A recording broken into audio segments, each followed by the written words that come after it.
Este es el quinto informe parcial de la Comisión Especial para la Monitoría Legislativa del Programa de Educación Especial. Y en esta ocasión atendemos, por un lado, el seguimiento a las situaciones que en un informe anterior habíamos identificado en la Escuela Especializada Pedro Timoté en Puerto Nuevo, pero sobre todo la situación de los estudiantes sordos y sordas y sordociegos en Puerto Rico. Y comenzamos esta gestión con una visita a un lugar que tiene una enorme importancia histórica para la comunidad ciega en Puerto Rico, que es el Instituto Loaiza Cordero, localizado en Santurce. Loaiza Cordero fue una mujer extraordinaria. Fue parte de la primera clase graduanda de la Universidad de Puerto Rico en el 1907, donde recibió el grado de maestra principal. Ejerció el magisterio por 10 años hasta que, como consecuencia de un accidente en el año 1917, quedó ciega. Y como parte de su recuperación se trasladó al Instituto Perkins en Boston y, maravillada por la experiencia que tuvo en su rehabilitación, se propuso crear algo parecido en Puerto Rico. Su proyecto tuvo unos orígenes muy modestos en Ponce. Eventualmente logró que el gobierno le cediera y que con el auxilio de la Cruz Roja se construyera lo que al día de hoy es todavía el Instituto Loaiza Cordero, que se inauguró en el año 1923 con un grupo de 25 estudiantes ciegos y ciegas que convirtieron el instituto en su residencia. Y durante décadas, esta mujer extraordinaria que abogaba por el sufragio universal, por la abolición de la pena de muerte, por la libertad política, por la equidad de derechos, durante décadas se convirtió este lugar en el hogar de varias generaciones de ciegos y ciegas, hasta que en el año 1995 el Departamento de Educación asume control del instituto, del edificio, de todas sus funciones, y como resultado de la intromisión del Departamento de Educación, lo primero que pasó es que el instituto perdió su acreditación como espacio residencial para la educación de ciegos y de ciegas, y comenzó el desastre estructural en el instituto del que pudimos ser testigos en la visita que hicimos y en la que estuvo presente el senador Rafael Bernabe. Las cosas que están allí, que pasan allí, hay que verlas para creerlas. Nuestra visita comenzó en la oficina de la directora, que a mi entender está haciendo un gran trabajo.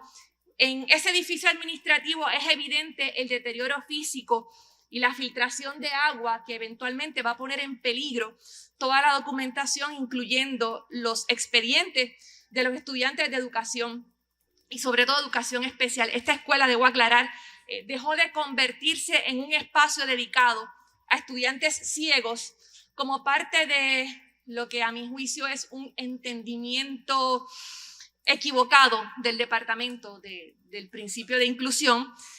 Algo parecido pasó en el ámbito privado con el Colegio San Gabriel para niños y niñas sordas. El departamento ha adoptado la posición de que estos niños y niñas tienen que ser incluidos de la forma que sea en la corriente regular, en perjuicio de programas especializados. Así que ahora mismo en el Loaiza Cordero solamente hay 5 niños ciegos. Los demás niños ciegos están dispersos por diversas regiones del área metropolitana. Tiene una población de aproximadamente 235 estudiantes, de los cuales el 82% está bajo el nivel de pobreza y el 63% está dentro del programa de educación especial. La escuela fue severamente afectada por el huracán. Y el día que fuimos, o sea, estamos hablando de finales del año 2021, el primer espacio que visitamos luego de la oficina fue lo que antes era la biblioteca. Desde el 20 de septiembre del 2017, cuando pasó el huracán María, el Departamento de Educación no ha tenido la decencia de limpiar esa biblioteca. Y allí hay equipos, estantes, libros, cubiertos de hongo, una situación completamente insalubre, porque en el departamento no hay un alma que entienda prudente limpiar la biblioteca del Instituto Loaiza Cordero. Así que ese espacio está completamente contaminado, clausurado, inutilizado, Y a pesar de que, como suele ocurrir cuando vamos a las escuelas, había este séquito enorme de gente del departamento, había una docena de representantes del departamento. Lo sabe la señora vicepresidenta, que cada vez que vamos a las escuelas aparecen los que nunca han ido, pero nadie ha estimado prudente limpiar el espacio de la biblioteca. Así que allí está clausurado, igual que el salón de música, que fue producto de un donativo de una empresa privada, también fue completamente devastado por el huracán y allí está tal y como quedaron las cosas después del huracán. El espacio del Instituto Loaiza Cordero es amplísimo, son 7 edificios. El edificio principal, desde el año 2018, es un edificio protegido, está dentro del Registro Nacional de Edificios Históricos, sin embargo está en condiciones muy precarias. El campanario, los azulejos hermosos, originales que todavía tiene, necesitan atención urgente de personal especializado, no de OMEP, no de edificios públicos, no del Departamento de Educación, sino de gente que de verdad sepa. El patio, a pesar de que tiene problemas de drenaje durante décadas, no hay quien se encargue de solucionarlo de manera permanente. Los salones tienen problemas de iluminación, lo mismo ocurre con los baños y con otros espacios, así que el funcionamiento allí se da en unas condiciones bastante precarias, sobre todo en lo que antiguamente era el edificio en el que se hospedaban los y las estudiantes. Este es un edificio de 3 pisos. Actualmente el primer piso se utiliza como comedor y cocina en unas condiciones que no son del todo salubres. La biblioteca no tiene estantes ni nada que pueda identificarlo como una biblioteca real, pero la peor situación está en el segundo y tercer piso. En el segundo piso, donde estaban los dormitorios, se ubicó, la Loaiza se convirtió en una escuela receptora y allí fueron a parar los estudiantes de educación especial de la escuela Segundo Ruiz Belvi, que fue otra de las víctimas del cierre de escuela. Y cuando el departamento depositó allí esos estudiantes, fue a nivel de adiós que reparta suerte.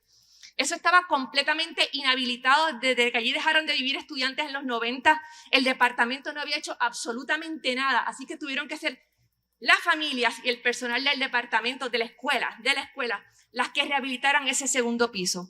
No han podido hacerlo con el tercer piso, que está como detenido en el tiempo, cubierto de polvo, decenas de expedientes médicos de las personas, de los estudiantes que vivieron allí, unas condiciones totalmente inaceptables. Y ese es el patrón que se ve a través de toda la escuela. La Loaiza Cordero tiene unas facilidades recreativas en principio extraordinarias, pero el abandono es de espanto. Tiene una cancha enorme, que como no tenía puertas se había convertido en refugio y hospitalillo. ¿Qué tuvo que hacer la directora? Tuvo que hablar con OMEP y decirle, mira, si yo te entrego unas pizarras eléctricas, tú puedes por favor ponerle una puerta a la cancha. Así que hay unas puertas allí que realmente no pertenecen al edificio, pero que dan unas condiciones un poco más seguras. De 20 lámparas que necesita el edificio, solamente funcionan 2. La temperatura es infernal. El espacio del salón es reducido, insuficiente. No tienen equipo. Y aún así hay que ver el entusiasmo de esa maestra de educación física con sus jóvenes. Tienen una piscina. En esa piscina se le da terapia a estudiantes de la región. ¿Qué pasa con la piscina? Pues la piscina hace años que tiene una coladera. Pierde varias pulgadas de agua constantemente. ¿Cuál es el remedio del departamento? Uno pensaría que el remedio es, como se suele hacer con todas las piscinas defectuosas, que se vacíe y se arregle. ¡No! ¿Por qué va a hacer eso el departamento? El departamento tiene una manguera permanentemente encendida, echándole agua a la piscina para que no se vacíe, al costo que se podrán imaginar. El piscinero que atiende ese espacio, la compañía que da servicio de mantenimiento, cobra $500 a la semana. El piscinero cobra más que la maestra de educación física adaptada. Y la piscina ni siquiera tiene espacios adecuados para que los estudiantes se cambien. Los que tienen ahora mismo son producto de la colaboración con otra escuela que recibe servicios allí. Y no hay forma de explicarle a la Oficina de Mejoramiento de Escuelas Públicas que no se necesita demostrar que hay vida en Marte, para arreglar lo que está pasando en el Instituto Loaiza Cordero. De hecho, cuando estábamos en el tercer piso, la respuesta del director de OMEP le dice a la directora, es que lo mío no es la limpieza. Y la directora le replica, bueno, en mi doctorado tampoco es limpieza, pero cuando hay que limpiar, es limpio. Y de hecho, en el otro de los edificios donde antiguamente vivía personal docente y el director de la escuela, la comunidad tuvo que pagar de su bolsillo un contenedor para vaciar toda la basura que se había acumulado durante décadas y que, repito, el Departamento de Educación no ha tenido el mínimo de sentido común para atender estas cosas. Además de esos graves problemas de mantenimiento y de estructura, hay también un vivero que en su momento fue muy lindo, el departamento no quiere poner un centavo ni enviar a nadie a arreglarlo. Además de eso, en términos académicos, a pesar de que es una escuela, como dije, con el 63% de la población registrada en el programa de educación especial, faltan recursos, necesitan 2 maestros o maestras adicionales de educación especial. Y en el tema en general de la enseñanza para ciegos y ciegas, que también fue objeto de discusión en la vista pública que celebramos más tarde, de los hallazgos más importantes son los siguientes. Primero, el departamento no tiene un currículo especializado para ciegos. Lo único que hace es que traduce, cuando quiere, le parece, cuando tienen tiempo, documentos a braille. Pero no hay, por ejemplo, referencias visuales que nosotros damos por sentado, no tienen ningún sentido para un niño o una niña que nunca ha visto. Así que la traducción a braille no es suficiente, tiene que haber una adaptación. Y en el caso de materias tales como ciencias o matemáticas, hay en otras latitudes materiales especialmente diseñados para transmitir estos conceptos a personas que no pueden ver. Pero el departamento está terriblemente atrasado en este tema. De hecho, parte de la visita fue la visita para visitar el centro, una imprenta braille a cargo de la doctora Ana Márquez. La imprenta está literalmente a pasos del instituto. Y a pesar de que está allí la imprenta braille, es una imprenta y un depósito de material para personas ciegas. Para el momento en que se acabó el semestre, el año pasado, con la imprenta literalmente en el patio, había niños y niñas que no tenían libros en braille, que se podían haber preparado allí. Y el departamento alega que es que hay unos inconvenientes administrativos tan complicados que les impide adquirir los benditos libros que tienen literalmente a metros de distancia.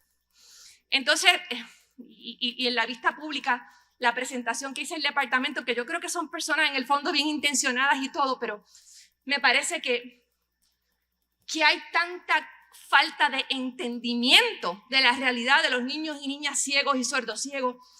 Hay cosas que todo el mundo sabe y siguen pasando y nadie impide que sigan pasando.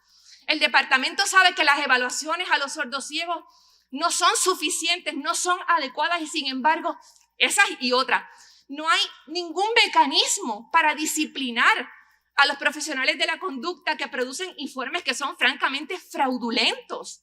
Se sabe que muchos niños sordociegos están equivocadamente identificados y ubicados en salones de impedimentos múltiples cuando su condición es distinta y a pesar de que el departamento lo sabe, no hace nada para que se transforme la realidad. No me da tiempo, me queda apenas un minuto para continuar con el comentario sobre el informe. Solamente quiero hacer un último señalamiento. Durante la vista pública, la madre de un niño sordo, de un niño ciego, mencionó el problema de los programas educativos individualizados que se hacen de forma estandarizada, como el departamento o el personal designado por el departamento a veces obliga a los papás a firmar minutas que no reflejan lo que realmente ocurrió en la reunión, y la respuesta de las representantes del departamento es que le toca a las mamás y los papás conocer sus derechos.